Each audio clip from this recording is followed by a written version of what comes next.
ಪ್ರಪಂಚದಾದ್ಯಂತ ಶತಶತಮಾನಗಳಿಂದ ಬಹಳಷ್ಟು ಆಂದೋಲನಗಳು, ಯುದ್ಧಗಳು, ಚಳುವಳಿಗಳು, ಸಂಗ್ರಾಮಗಳು ನಡೆದಿವೆ. ಕೆಲವೊಂದು ಸ್ವಾತಂತ್ರ್ಯ ಹೋರಾಟಕ್ಕಾಗಿ, ಇನ್ನೂ ಕೆಲವು ತಮ್ಮ ಹಕ್ಕುಗಳ ಈಡೇರಿಕೆಗಾಗಿ. ನೀವು ಸಾಹಸಿ ವೀರರಾದಂತಹ ಹಲಗಲಿ ಬೇಡರ ಬಗ್ಗೆ ಕೇಳಿದ್ದೀರಾ? ಸ್ವಾಭಿಮಾನಕ್ಕಾಗಿ ಕಂಪನಿ ಸರ್ಕಾರದ ವಿರುದ್ಧ ನಿಂತ ವೀರ ಕಲಿಗಳ ಮೈ ನಡಗಿಸುವಂತಹ ಕತೆ. ಪ್ರಥಮ ಸ್ವಾತಂತ್ರ್ಯ ಸಂಗ್ರಾಮ ಅಥವಾ ಸಿಪಾಯಿ ದಂಗೆಯ ಬಳಿಕ ಭಾರತೀಯ ವೀರರ ಶಸ್ತ್ರಾಸ್ತ್ರಗಳನ್ನು ಕಿತ್ತುಕೊಳ್ಳುವ ಉದ್ದೇಶದಿಂದ ಬ್ರಿಟಿಷರು ನಿಶಸ್ತ್ರೀಕರಣ ಕಾಯ್ದೆಯನ್ನು ಜಾರಿಗೆ ತಂದರು. ಆದರೆ ಈ ಕಾಯ್ದೆಯನ್ನೇ ವಿರೋಧಿಸಿದ ಆ ಒಂದು ಪುಟ್ಟ ಗ್ರಾಮವೇ ಹಲಗಲಿ. ಕರ್ನಾಟಕದ ಬಾಗಲಕೋಟೆ ಜಿಲ್ಲೆ ಮುಧೋಳ ತಾಲೂಕಿನ ಹಲಗಲಿ ಗ್ರಾಮ. ಇಲ್ಲಿನ ಬೇಡರು ನಡೆಸಿರುವಂತಹ ಹೋರಾಟ ಬ್ರಿಟಿಷರಿಗೆ ಸವಾಲಿನ ನಡುಕ ಹುಟ್ಟಿಸಿತ್ತು. ಹುಟ್ಟು ವೀರರಾಗಿದ್ದ ಹಲಗಲಿ ಬೇಡರನ್ನ ಸೋಲಿಸುವುದು ಅಸಾಧ್ಯವಾಗಿತ್ತು. ಅದೇ ಕಾರಣಕ್ಕಾಗಿ ಆಂಗ್ಲರು ನೇರ ಯುದ್ಧಕ್ಕೆ ಇಳಿಯದೆ ಕುತಂತ್ರಗಳನ್ನ ಮಾಡ್ತಾ ಬರ್ತಾ ಇದ್ರು. ಆದ್ರೆ ಅವೆಲ್ಲ ನೀರಲ್ಲಿ ಹೋಮವಾಗ್ತಾ ಇದ್ವು.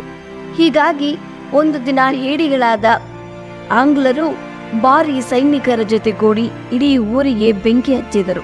ಕ್ಷಣ ಮಾತ್ರದಲ್ಲಿ ಬೂದಿಯಾಯಿತು ಹಲಗಲಿ. ಮಕ್ಕಳು ಮರಿ ಎನ್ನದೆ ಹಲವು ವೀರರನ್ನ ಸುಟ್ಟು ಹಾಕಿದರು. ಮತ್ತೆ ಉಳಿದ ಕೆಲವರನ್ನ ಗಲ್ಲಿಗೇರಿಸಿದರು. ಇಷ್ಟರ ಮಟ್ಟಿಗೆ ಘಾತುಕ ಕೆಲಸ ಮಾಡಿದರೆಂದರೆ ಬೇಡರು ಹಚ್ಚಿದ್ದ ಆ ಸ್ವಾತಂತ್ರ್ಯದ ಕಿಡಿ ಹೇಗಿತ್ತು ಎಂಬುದು ಅವರ ವೀರ ಶೌರ್ಯವನ್ನ ತೋರಿಸುತ್ತದೆ. ಇದರಲ್ಲಿ ಜಡಗಣ್ಣ ಬಾನಣ್ಣ ವೀರರಾಗಿದ್ದರು. ಸ್ವಾತಂತ್ರ್ಯದ ಕಿಡಿ ಹಚ್ಚಿದ ಈ ಶೂರರು ಇಂದಿಗೂ ಅಲ್ಲಿನ ಜನರು ಈ ಘಟನೆಗಳನ್ನ ಪದಗಳನ್ನು ಕಟ್ಟಿ ಹಾಡುತ್ತಾರೆ. ಅವರು ಎಂತಹ ಪ್ರಾಣ ತ್ಯಾಗಕ್ಕೂ ಸಿದ್ಧರಾಗಿದ್ದರು.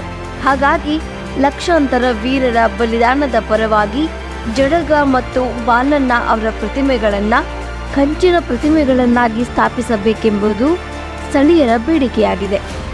ಹೀಗೆ ಬ್ರಿಟಿಷರನ್ನ ಬಗ್ಗು ಬಡಿಯುವಲ್ಲಿ ಈ ಪುಟ್ಟ ಗ್ರಾಮದಲ್ಲಿರುವ ಅದ್ಭುತ ಸ್ವಾತಂತ್ರ್ಯ ಉತ್ಸಾಹ ಹೊಂದಿದ ಶೂರ ತ್ಯಾಗ ಬಲಿದಾನಗಳನ್ನು ನಾವೆಲ್ಲರೂ ಸ್ಮರಿಸಬೇಕು. ಹಾಗೂ ಯುವ ಪೀಳಿಗೆಗೆ ಇಂತಹ ಶೂರರ ಬಲಿದಾನಗಳು ಕೇಳಿಸಿಕೊಳ್ಳುವ ಕಥೆಯಾಗದೆ ಛಲದೊಂದಿಗೆ ಮುನ್ನಡೆಯುವ ಸ್ಫೂರ್ತಿಯಾಗಬೇಕು. ಇದು ನಮ್ಮ ಮಾಹಿತಿ, ನಿಮ್ಮ ಯಶಸ್ಸು. ಕಲಿಯ ಹಾದಿಯಲ್ಲಿ, ಕಲಿಯ ಜೊತೆಯಲ್ಲಿ.